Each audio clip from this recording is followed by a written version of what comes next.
So we have a video from the Young Turks. I feel like I'm going to post a lot of videos about the Young Turks. Why?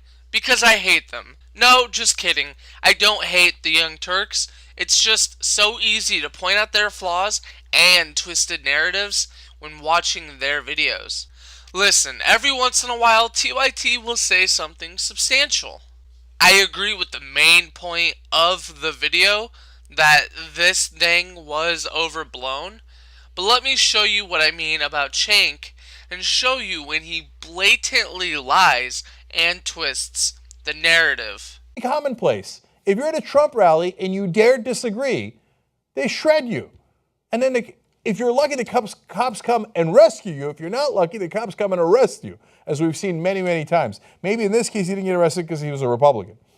So despite that, of course, the Trump people are going to continue to paint this as something heroic for Donald Trump. One of his campaign spokespeople said, Hillary Clinton ran away from rain today. Come on, dude. Are you seriously going to ignore the violence that has come from the left nonstop? Really? The 9-year-old Latina who got pepper sprayed by an anti-Trump supporter? Here's a video about a black cop talking about violence at Trump rallies, coming from his protesters. Well, his anti-protesters.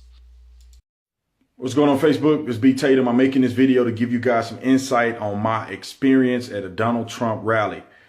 The reason that I wanted to go is because I don't want to believe what other people tell me, because sometimes through media, through other people, it can be very disingenuous, or you could be talking to or getting a perspective from somebody who is very, very uninformed. So I had an opportunity. Donald Trump came to Tucson, Arizona, where I live, and came and did a rally here. And I had an opportunity to go, so I went. Went in there, very, very shocking. I wasn't expecting what I saw. I had no idea that I was going to leave that event with the thought process and experience that I obtained. I just had no idea. Starting from the beginning, went to the walking in the line, waiting to get in. Saw a couple people peacefully protesting. They had signs up. You know, it actually gave me an opportunity to read the signs. I looked at them. I took pictures of them. I was able to see their point of view. When you get closer to the door, I couldn't take pictures. I couldn't do video because they were pushing us through, because people were verbally violent at the door, yelling, saying F Donald Trump. I mean, being outrageous. Very, very uncomfortable feeling. I mean, people were directly yelling at me as if I'm a criminal. And all I'm trying to do is just hear what the man have to say. I didn't wear anything supporting Donald Trump. I was very neutral with this black shirt and khakis on. When I got inside, you know, it was peaceful. Initially, the shocking thing is that everybody seemed to be peaceful.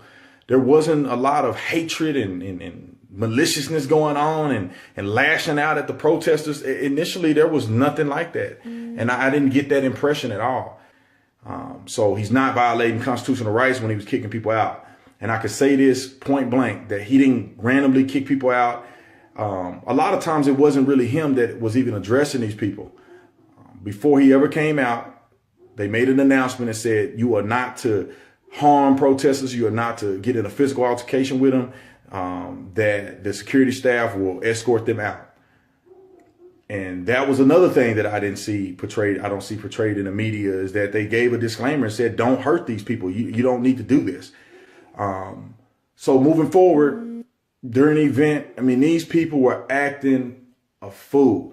I'm talking about cussing and screaming. You guys seen some pictures. There was somebody wearing a Ku Klux Klan hat saying F Donald Trump, flipping people off.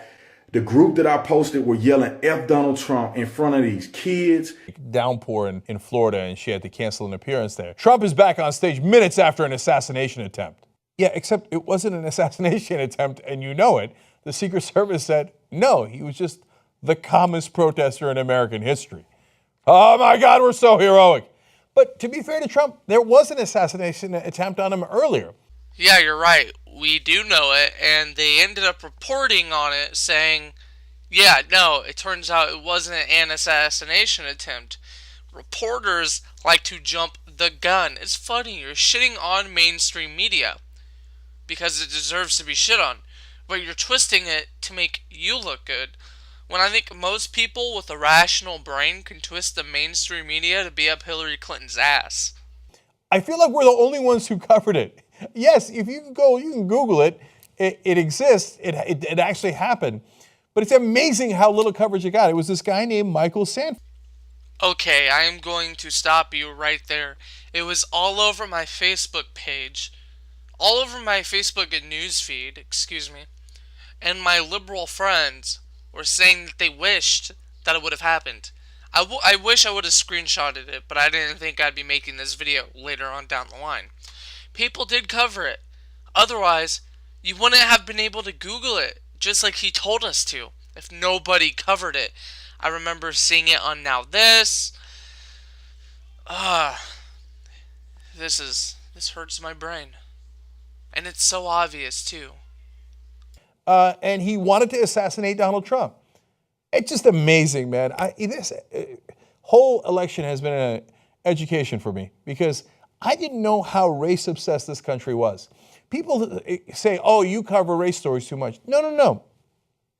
We're not the ones who are race obsessed. We're just pointing things out. So my point, the reason I say that in this context is, my God, you know it. If a Muslim man tried to kill Donald Trump, that's all anybody would talk about. The American is racist rhetoric. Seriously. No one reports white people committing crimes, right? I guess there's never any stories about white cops killing black guys, because the media doesn't like to report on that. Sarcasm. The matter of the fact is that people ignore when a black cop kills a white kid. You might see quite of the Young Turks videos on my channel. They just make it so easy to make responses to them. If you're not lucky, the cops come and arrest you, as we've seen many, many times. Maybe in this case, he didn't get arrested because he was a Republican. I just want to respond to that again real quick. I'm from Oregon. I live maybe 70 miles away from Portland, Oregon, where some of the protests are happening, and a bunch of businesses got destroyed. People had to start a GoFundMe account so they could raise money to help rebuild those businesses that have been destroyed. I'm from Oregon. A riot like that happening in Portland, it hasn't been seen for a while. There's protests, but people just running out and vandalizing shit like a fucking Ferguson riot? Are you serious? Hardly any of them are getting arrested. Only in Portland, where the cops out here are conservative. Only out here were any protesters arrested, and there were 71 of them. The ones who were actually caught on film, or there was a bunch of eyewitnesses, only the ones who had been blatantly caught destroying shit were arrested.